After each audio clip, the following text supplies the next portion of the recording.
Like to dive into things, but first a few rules of the room.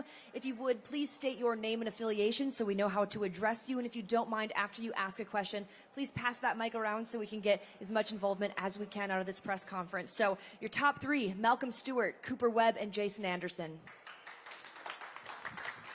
And Cooper, I will start with you. You were one of our hard chargers there. You had to fight tooth and nail to get your way in fighting for that lead position even at times in this race. So just talk about the grit you had to display. Yeah, like you said, it was a hard fought second place tonight, and got a little bit of wheel spin on the start, and once you do that, your night is pretty much at the back. So made some good passes, was charging hard, and just trying to do everything I could. As we know, the whoops were really gnarly tonight, so it was a fine line of like charging, but just trying to get through safe, and with the sand and the lappers, it was pretty chaotic night. So obviously got a little bit of gift to get in the second place with Chase going down, but we'll take it, and it was a great night overall for points. And throughout the day, I qualified well, won a heat race and P2, so overall I think the momentum is starting to swing for my end for sure. Nicely done tonight. That's Cooper Webb. We'll open it up to our questions from the media, starting with you, Scott. Moto now. Cooper, talk a little bit about the decision to, blitz the whoops. I think we saw you blitzing most of the time versus jumping. Yeah, it was after A2, we kind of had a decision. Like, as you guys know, I'm a bit of a jumper, and I felt like at A2, I held myself back a lot by not skimming. So we kind of went as a team and a group, and my guys behind me said, hey, we're done jumping whoops. We're going to skim and really work hard at it, and we don't care. You're skimming. So I think tonight, in my mind, once again, I saw Malk, how fast he was going, and you had to skim if you wanted to win. With that being said, it bit Chase, and I had some moments. I think everybody probably had some moments. So at a certain point, you definitely have to kind of go, okay, what's the maybe line I can get through every single lap? And yeah, like you said, the risk versus reward, it obviously worked for Malcolm tonight. He was crushing those, and that's what, in my opinion, won in the race. So overall, like you said, you kind of make that decision in the split of time of jump versus skim, and I was happy to skim most of the laps. Michael. Cool. Michael Antonovich with Course Heading. This is for Cooper. You had a lot of friends around your bus today. I mean, this is kind of like a local race because everybody makes the trip down, but I heard you were feisty all day, like talking to the team, fired up, ready to go make changes and get you where you need to be to make what happened tonight happen. Yeah. How do you flip that switch and get it going? I don't know, man. I think I enjoy having friends around. I had, 4 of my 5 groomsmen here today, and just fun, you BS all day. They're obviously drinking beers. I'm not, unfortunately, but it's just good dance, and it's cool to be able to. I had my neighbors from back home that have never watched a Supercross race, and 27 of them came from my neighborhood, so that was cool. And yeah, I've been in Florida now for seven years, so this is kind of like my second home, and it's just cool. The vibes are good. The East Coast, the fans are great, so it's cool to be able to let your hair down a little bit, and especially, as you guys know, we have a lot of stress throughout the year, and it's cool to let your hair down and enjoy it, because that's why we do this. Adam. Adam, Track Talkers for Cooper Webb. I heard you had a little chat after the race about lappers, possibly. Lappers were a major issue tonight. When I was watching the track, it just looked like everything was so chaotic and everything was very condensed and scrambled. You were trying to make your way through.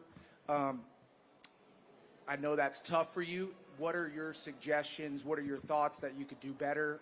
What are your thoughts on the lappers? And Jason, if you want to touch on that as well. Yeah, in the heat of the moment, I probably said some stuff. The bottom line is we saw what happened to Kenny. It ruins a championship rider's night. It's plain and simple. It really is. I get that they're going for their positions. They're going for paychecks. I have a lot of respect for anybody that's on the track. But it's the age-old question. What is the right or wrong thing? I personally feel like there should be penalties enforced, whether it's points or money. And that's my personal opinion. In every other form of motorsport, the lapper always moves over. In my opinion, that's how it should be here at this level. We just costed Kenny, 1, his health potentially, and 2, a championship potentially.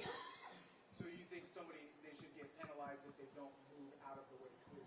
Well, I think it should just be as simple. If the blue flag's out, in my opinion, these guys are racing the guys behind them. you should not be allowed to gain time or a position if you're a lap rider. You have to make way. No one can pass you. You can't pass anybody until the race of the leaders get by you, and then you race on. And I think if you don't abide by that, there should be a penalty, whether it's a position penalty or a time penalty, something along those lines, in my opinion. And Jason, do you have thoughts on this situation as well? I just feel like whenever I have like a bad night and I'm getting lapped, I'm damn near going off the side of the track because I know the situation that we're in.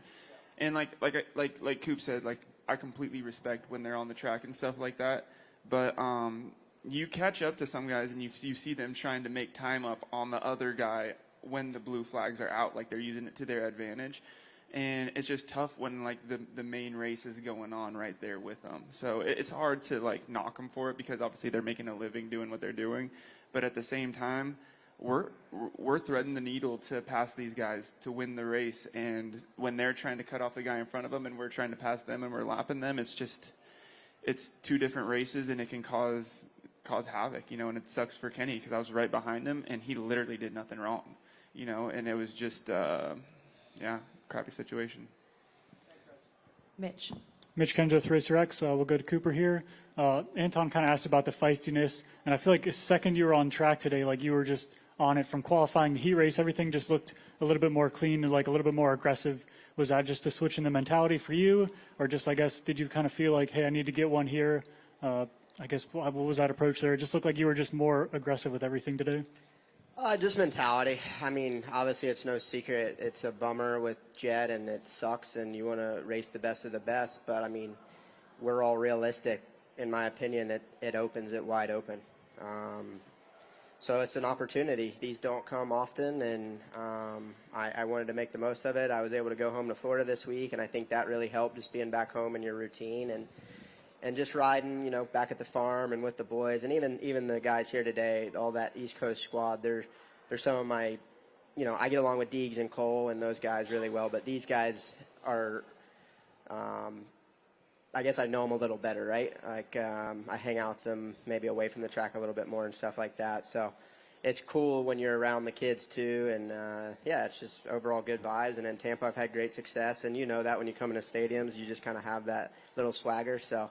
Yeah, I saw an opportunity in the championship, and I wanted to make the most of it.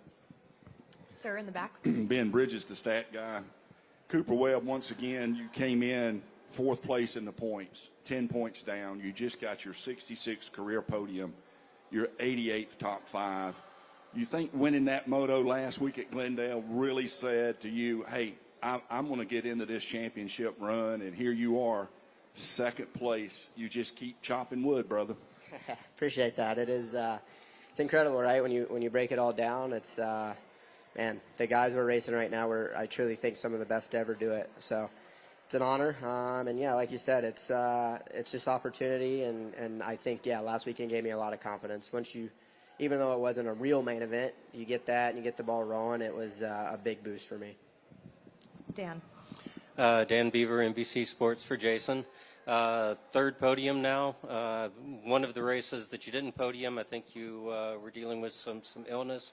You want to talk about the strong start to your season and how to get rid of those couple of modest finishes?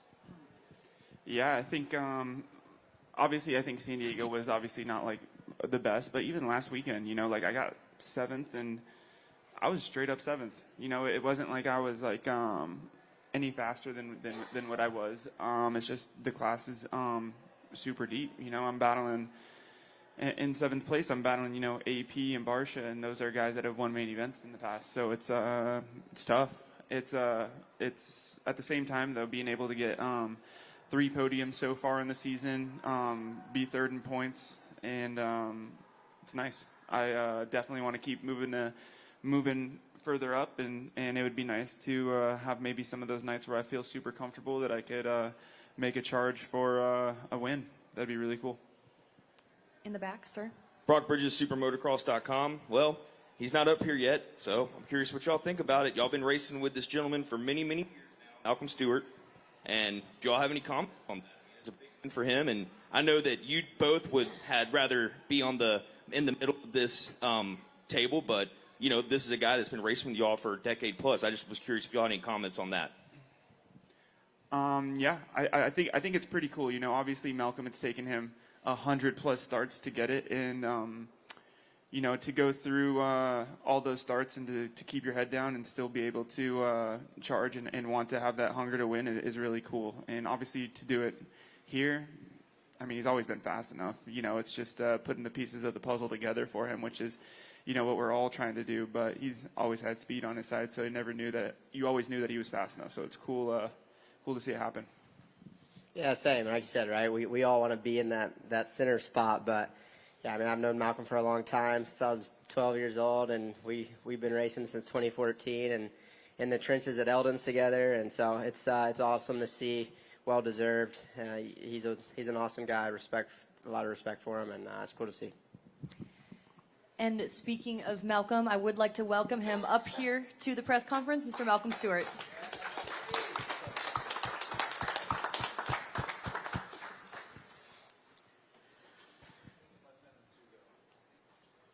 You guys are good to go. Thank you very much. Cooper Webb and Jason Anderson. He's all here.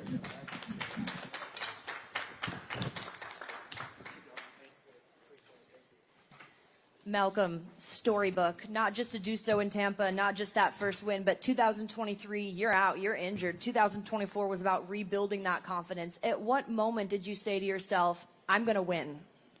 You know, it's kind of like an emotional roller coaster. Once I did my knee in 2023, I was like, man, like to try to rebuild yourself like this. And then last year I was so like upset with myself, and people don't understand is like when you have an injury like that and you just think where you know where you should be and then you just can't figure it out. And for a split second, I was really upset with myself, the team, everybody. I was fighting just everything. Everything was big snowball effect. And then I'm like, my dad came to me and he sat me down and he was like, listen, you either quit racing or literally quit racing, or go out there and just ride and have fun, and don't forget like why you did this. And it's not because it was a paycheck, it's because we had fun doing this, right? Like I've done this my whole life. I live for this dream, this moment. And fast forwarding to this now, you know, here we are, 2025. I'm like, I had a really good off season, and I'm like, the time is there. If I'm going to do it, if I'm going to ever be able to win a race, it's going to happen. And I'm just so thankful for this opportunity to get this done, not only in my home race, like, fortunately when Chase went down, I come around in that sand turn and I couldn't hear my motorcycle anymore, right? The crowd was so loud, and like again, just having this opportunity to win. And I know there's one person that I want to give this win to is my brother. He's definitely been pushing me, and I know he's probably just as proud of me as I'm proud of myself. So I love you, brother. Well, I am speechless to have witnessed this, so I'm going to let our media do the talking, starting with you, Michael. All right, Malcolm. Paris, a couple months ago, you and I are talking in the motorhome, and you tell me everything that happened in Siesta Key, 50 miles from here a couple months ago. As I'm watching you out there tonight, that's all I could think about. So to think about you being home, but then everything that's happened from here, and you wanting to talk about at that moment what happened here and how important that was and what this means for the city. Can you please explain for everyone now that you have your moment? Yeah, I mean, you know, after Vegas, I was planning on like taking some time off, you know, maybe do some fishing and things like that. And then we had a hurricane come through, and you know, I'm sitting in 5 foot of water, right? My whole house is destroyed. And me and Roger Larson were sitting there. We were like, everybody's flooded, right? And at that time, we had to help a bunch of people, you know, pulling people out of the house, like whatever it took, you know, because that's a real life situation for a lot of people. And I kept myself very busy, right? I think that's why I was losing weight, because there was no source of food. No, it's it really is an emotional roller coaster for that, and to pull all that out, leave all that behind me, and just try to focus on the racing side of things, and you know, knowing that I have a bunch of friends and family that they were just sitting outside their house, like they have no house, right? And it's just a sad moment. It really, really emotional, and again, I try to just snap that and focus on the racing, but also at the same time, like that motivated me, right? Like to lose all that, you know, hundreds of thousands of dollars just in my own personal, you know, stuff that I lost. At least I made some of that money back tonight. But it's, again, just knowing that happened, and that's why I ran the Florida Strong, you know, on the back of my helmet, because I want people to understand that, like, I'm here, I feel you, I feel your pain, and, you know, again, as we're all one big family, we're God's child. Adam from Track Talkers. So, Malcolm, we've seen you just get faster and faster, but we haven't seen you at the top spot. And tonight, as an ex-racer, I witnessed you kind of go from this kid at the beginning of the year that I wasn't sure if he was going to win, but he had the speed. And about the middle of that main event, I watched you kind of hone in. If you could kind of take us through the mindset of, it seemed like instead of being the hunted, you became the hunter when you were behind Chase. Take us through that mindset and what happened at that moment. Yeah, I mean, for me, like, you know, it's a lot has to do with Nate Ramsey, right?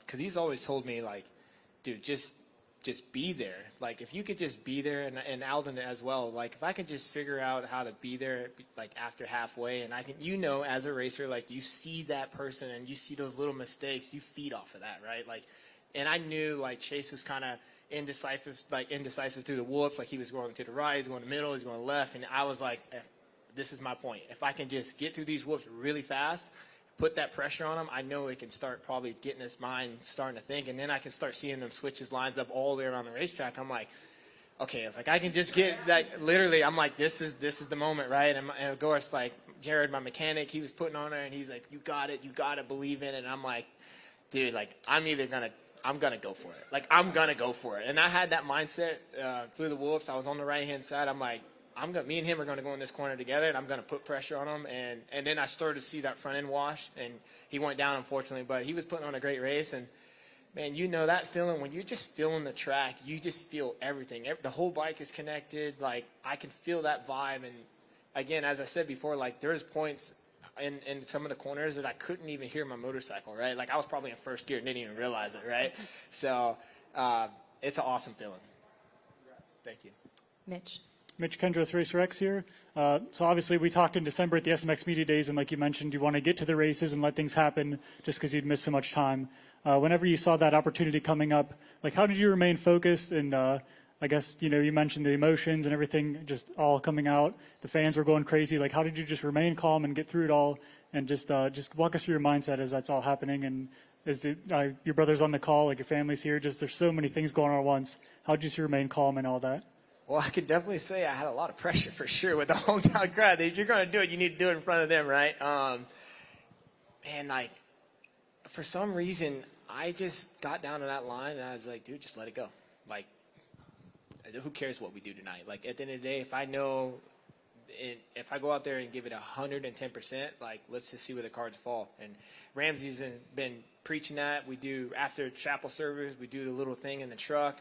Sorry, Nate, I'm telling the little beans. But my bad. Maybe that's the one reason why we're getting hyped up. But anyways, we do a little, like, just a little, like, you know, team get together. And he just like, dude, let's go out there, give it everything you got. Let's see where the cards fall. And he's been preaching that to me since I've gotten on this motorcycle, since he became team manager. And he's like, he just sat me down even right before the 250 main event. He was like, dude, like, you have everything. You have more than the capability to do it. Like, just let it go. Just let it go. So I'm like, fine, we're going to let it go. See what we do. See where the cards fall. And I just felt good. Like, I felt really, really good. And you know, when you're connected with the motorcycle, I feel like you're just unstoppable at that moment. And having that, and you feel the track. And that's just, my moment was the night. Like, I just felt it. I was just that guy that felt really good. Scott Yarjo, Moto Now. I guess to elaborate on that a little bit, like you talk about feeling good all the race, but those last like 2 laps where you maybe realize, okay, it's actually happening. Like, how do you stay calm? Like, were you feeling nervous at all? Oh, I'd be lying if I said I wasn't nervous, dude. I was freaking out. What are you talking about? First win? What? Hometown? Couldn't even hear the motorcycle? What? No, it was, I remember it was like 4 laps to go, and I went around the mechanics there. I'm like, I'm not going to look at the pit board for 2 laps. Like, I'm not going to look at it. I don't care where it's at. I know where Coop's at. I'm just going to wait. And then he gave me 2 laps to go. I'm like, all I know to do is just go around one more lap. I'll see the white flag. It's home from here. And I didn't really get nervous until the last lap, to the last little corner, because I felt like the crowd really rose. And last time I had a feeling like that where the crowd was that loud, it was Salt Lake City in 2022. So having that moment again, and doing it again in front of my hometown and family and friends and just everybody, it's a dream come true. And no matter what happens from now, I'm on the history books. I would like to give our online media a chance to chime in, starting with Brent Bowser. Yeah, Brent Bowser, Whiskey Throttle Media. Malcolm, congrats on the win. Thinking back to when you won your 250 regional championship, you've had the speed this whole time, ups and downs, injuries, lots of good results, obviously lots of upsets, but just kind of run us through what it felt like to finally accomplish that goal and check that box as being a 450 Supercross winner. It's, again, man, I still feel like it's like I'm running through the race through my mind, right? Like, I can't believe I did it, right? Finally, like the opportunity to like be in that moment, and it's real. Like, this is a real thing, and it's hard to say, like, until I never forget. Like, I won how I feel right now is how I won my very first 250 heat race win back in 2013. That moment, like, I can't believe I just did it, right? And that's how I feel, like a little kid. Like, it's just a really, really awesome moment. And just, as I said before, like, I know my brother's so proud of me. My whole family is proud of me. The whole team, everybody is it's been a long time coming, and we finally got it done. And I appreciate it. Everybody is stuck behind my back this time. Jamie. Congrats. I think the whole industry's happy for you. Jamie Guida, Vital Next. Hey, Malcolm, you talked about how important this win was, and obviously it's very special, but you also hadn't been on the podium in a few years. Was there a point in the race where you kind of had to decide, let's take it easy and get the podium, or let's push forward and take a chance? I actually just wanted to keep pushing forward. I just had so much momentum going, and like I kind of felt like it was probably like maybe 7 or 8 minutes left, and I kind of started seeing Chase kind of make some mistakes, and I'm like he's not pulling away. Like, I'm actually catching him, right? And I'm like, at this moment, like, I have so much momentum going. And I knew in my heart, my strong spot was through the whoops. Like, I knew that I can make up if I hit the whoops just right, I can probably make up at least maybe a whole second, right? And I was just gaining on him. And I could just start seeing him start switching his lines. And he started, unfortunately, we all been there, like, started riding behind you, because I could see him being defensive. And there's nothing worse feeling like that when a guy's catching you later in the race, like, and you're trying to figure out what he's doing, right? And, again, the crowd played in my favorite because I know he can hear it. I'm feeling it, right? And just, once I passed him, I'm like, it's up to me, like, to bring this home, right? And I knew kind of where Coop was at, but and I'm like, all right, I'm just going to just take it lap by lap. Just look at your pit board. Just keep hitting these marks, hitting this. And, I had, of course, Nate Ramsey, who was out there just cheering me on. And, again, like, when you're feeling it, you just feel really good. Nick. Awesome. Thank you. Congrats. Thank you. Nick.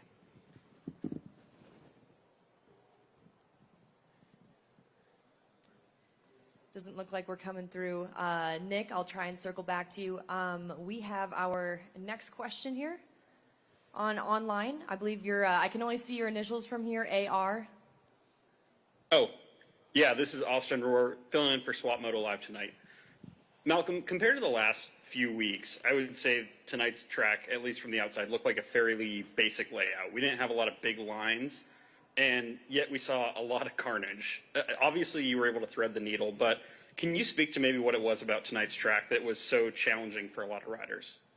I honestly think a lot it was just because, like, last weekend we went from a high, paced track, right? Like, big quads and stuff like that, and then we go over, like, a really, really, like, slower technical track.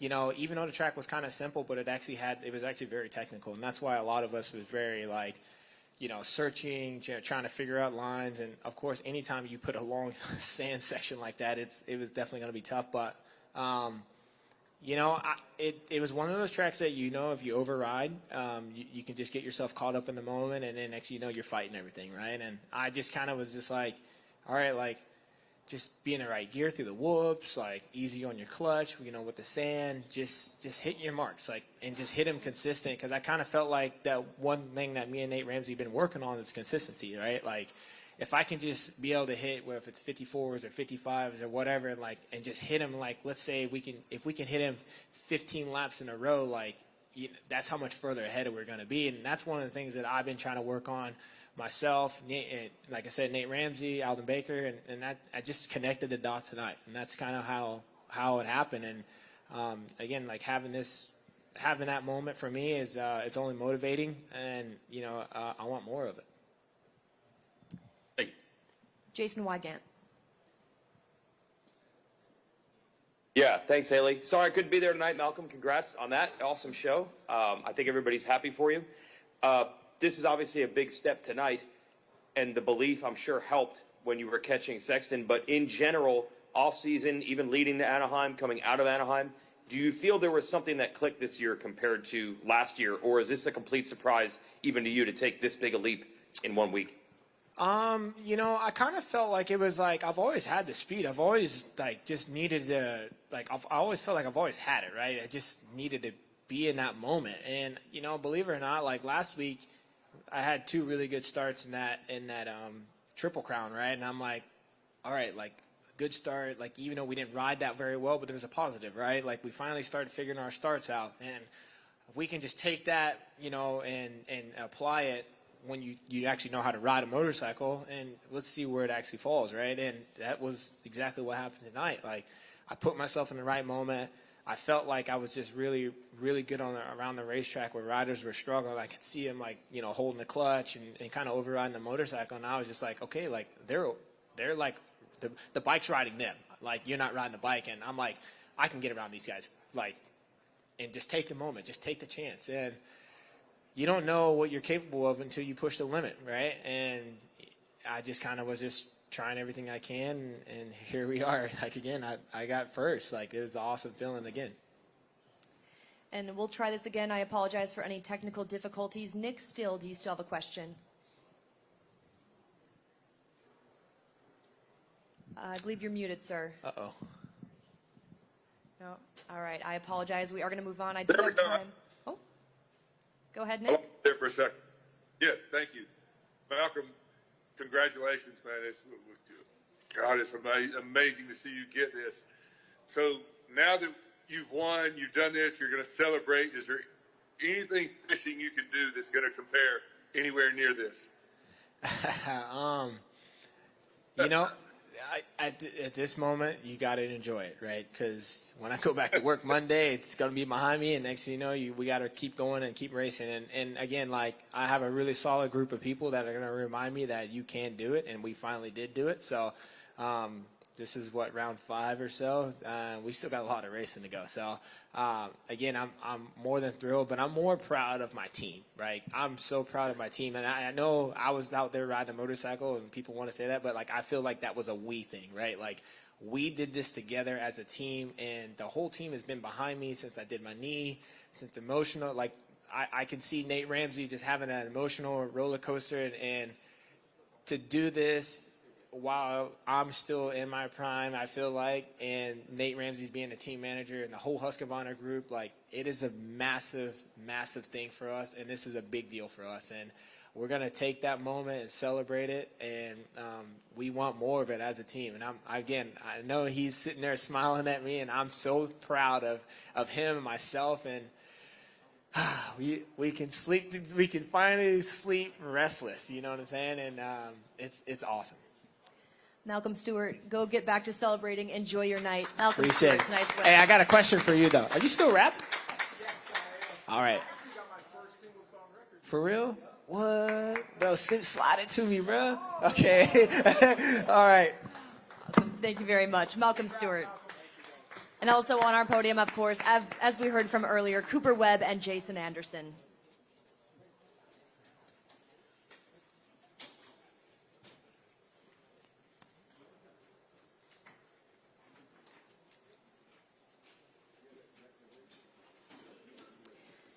And as we await our 250 podium, just a quick note, of course, this has been round 5 of the Super Motocross League. and here in Tampa. Next, we're going to Detroit, and that will be a day race. That will be streamed live on Peacock. Next day, re-air on NBC, and as well, it will be broadcast on Telemundo Deportes and Sirius XM.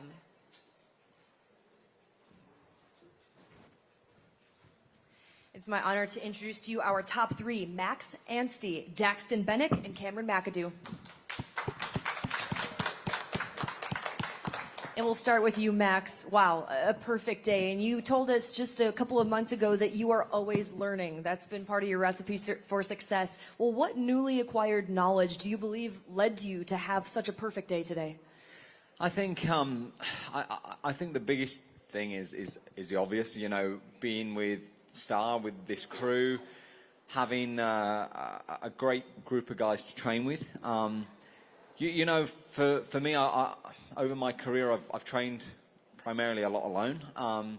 But to fully accept and embrace the Gareth Swanepoel program and be in the locker room with a bunch of kids and keeping me young, and but also on track, you know, the creativeness of Dax and some of the guys I get to see and learn, and also be around Cooper Webb, champions, you know, Justin Cooper, Eli Tomac was there in December, you know, Deegan, all these guys are race winners and champions that, you know, okay, I might be a little older, but still I want to get to that at one stage. So just being around all them and being grateful for the position that I'm in, I think it all goes hand in hand. Great work tonight. We're going to open it up to questions from the media. Scott? Scott Yarjo, Moto Now. Cameron, a crazy result with the ACL. Was there ever a point where you were considering not racing, getting surgery, and also how did the knee hold up tonight? Honestly, right after I had the crash, driving to get MRIs, like I've torn my ACL before I knew what I had going on, and I just told my wife, like, I'm not going to count myself out yet. And I kind of am referring back to, I just recently watched the Aaron Rodgers documentary on Netflix, and one of the beginning episodes, after he tore his Achilles, he was just like, why can't I leave the opportunity for a miracle to happen? And not saying me racing tonight was a miracle at all, but like I kind of approached it with that mindset, and then after a few days calmed down. It didn't seem like it was going to be possible the first couple of days.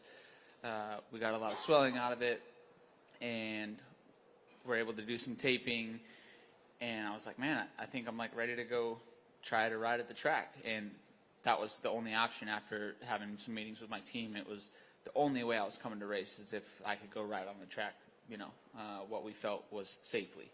So we did that a little bit on, would have been Wednesday, and we were like, let's go racing. So when I got here, I had a lot of questions on Friday after I told everyone. That was mostly like, do you think you're going to be able to do this? And I'm like, guys, I wouldn't be here if I didn't think I would be able, if it was going to be able to. So, yeah, I'm just stoked that we got to get through it, and it was tough today. To answer your question about how it held up, it was tough, and it's going to be tough a lot more. So I'm just happy to be up here. Michael.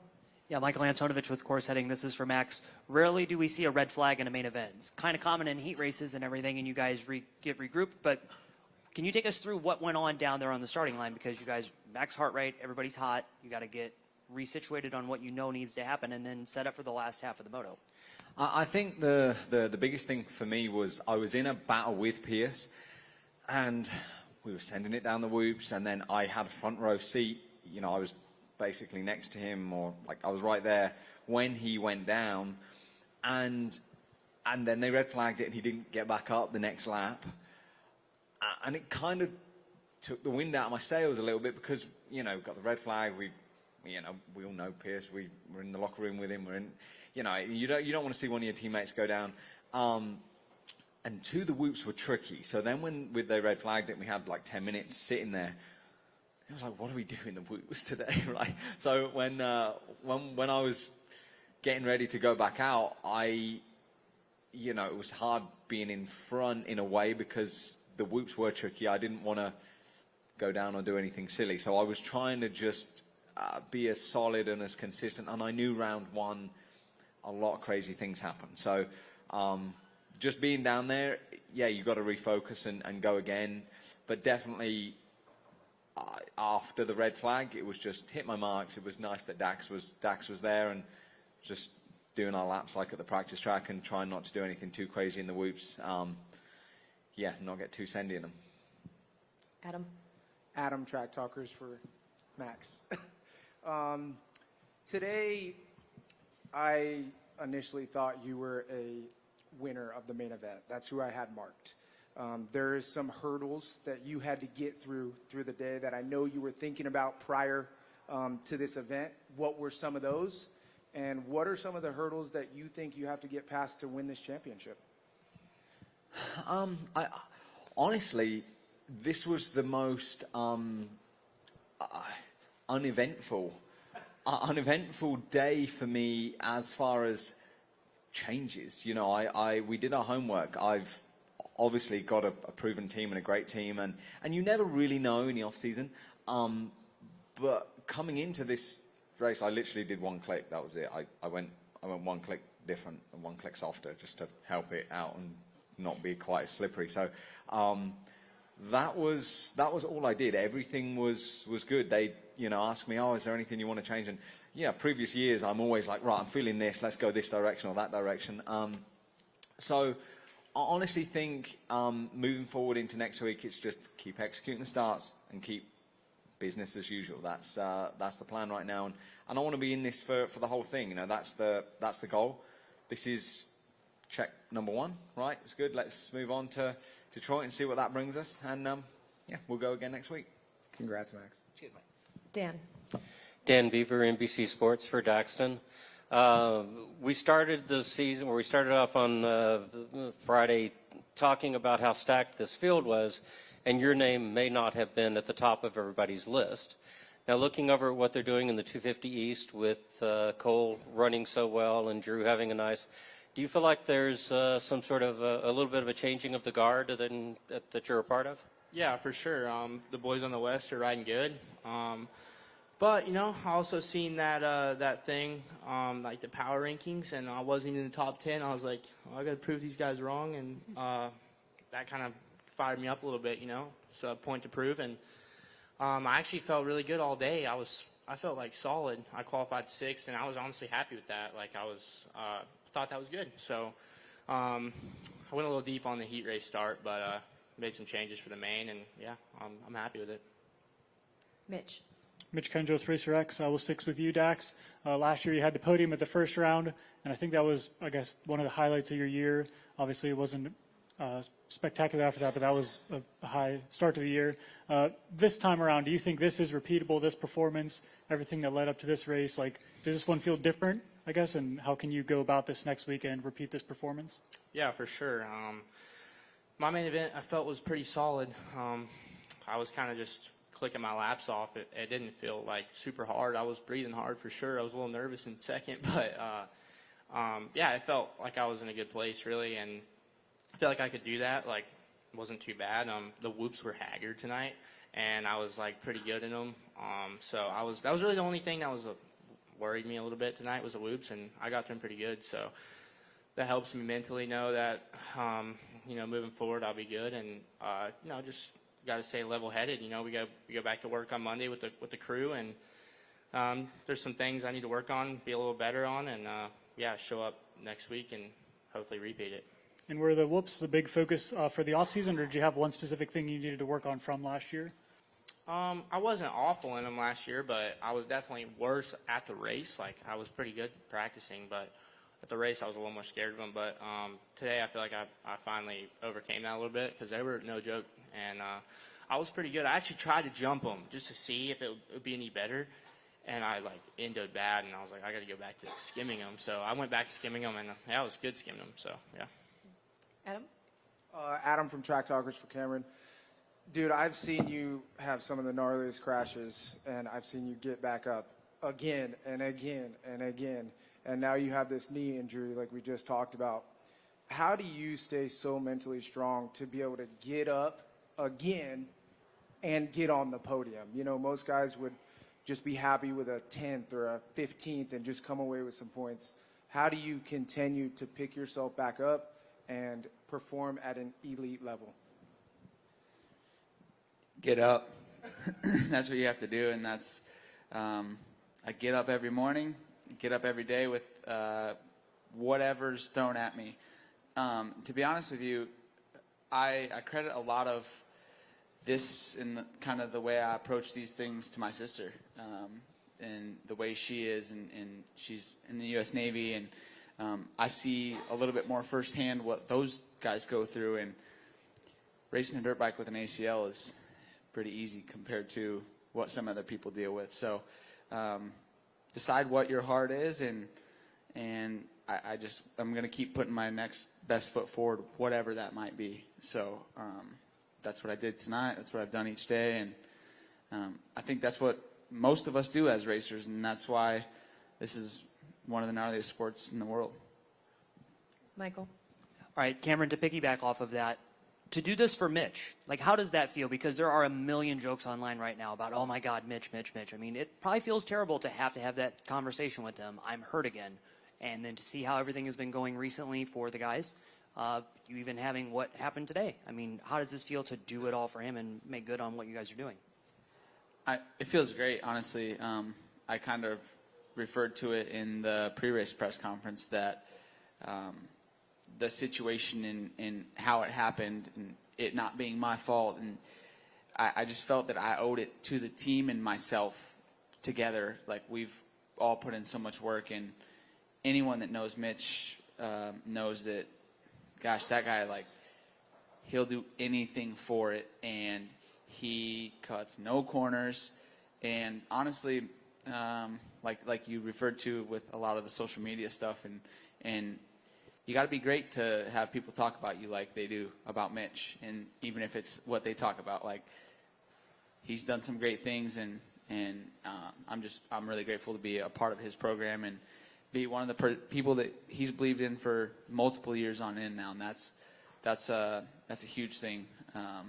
He's had my back through a lot of my own personal struggles as well, like that you guys have all seen, and I've missed a lot of racing. So for him to have my back, I'm always going to have his back and this team's back. And yeah, it felt great.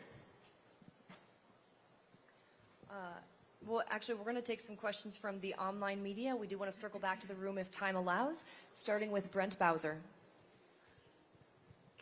Yeah, Brent Bowser, Whiskey Throttle Media. My question's for Dax. Dax, you got a third place at the first round last year. Then you had some ups and downs throughout the year. I think people forget that this is your second season as a pro, and you obviously showed that tonight with that second tonight. Does it feel like a little bit of weight off your shoulders, even though it is your second year, ending back up on the podium tonight with the second, with just kind of the ups and downs you've had throughout the last year or so?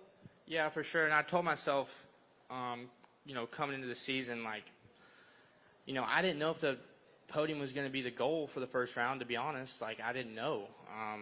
I just wanted to be more solid, and I had a really good start, and that helped me a lot, for sure. I think a bad start, it's going to be hard to get through these guys. So, yeah, like I said, I don't know. It definitely, I feel a lot more level-headed this year. Like, it feels good, for sure, to be back on the podium. It's been a long time, but still, like I said, you got to go back to work Monday and, try to replicate it. Jamie Guida. Jamie Guida, Vital MX, and Dax, and I want to stick with you, and this is a similar line of questioning than we've already been bringing up tonight, but last year you were having some struggles with the bike, and I think even some health things. Did you figure out what those issues were, and do you want to talk about, your improvements for this season? I mean, yeah, I didn't really know what was going on in outdoors. I felt horrible. I was falling asleep all the time, and we figured that out, and feel a lot better now, so that's good. And with the bike, I felt like the bike was pretty good on Supercross, but there was a lot wrong in outdoors, to be honest. I just sucked, but yeah, it feels good, to be back on Supercross, and kind of like Max, I changed my bike. I made it a little stiffer, and I did a few things probably 2 or 3 months ago, and then I haven't even touched it since, and then it's been unreal. We've gotten to ride a good amount of tracks too, to know the bike's good, so that's also a huge help. And we actually had 2 brand new tracks at Star this week, so I've been really confident in my bike. Okay, but health-wise, you feel you're over the hump? Yes, sir. Thanks, man. Jason Wygant.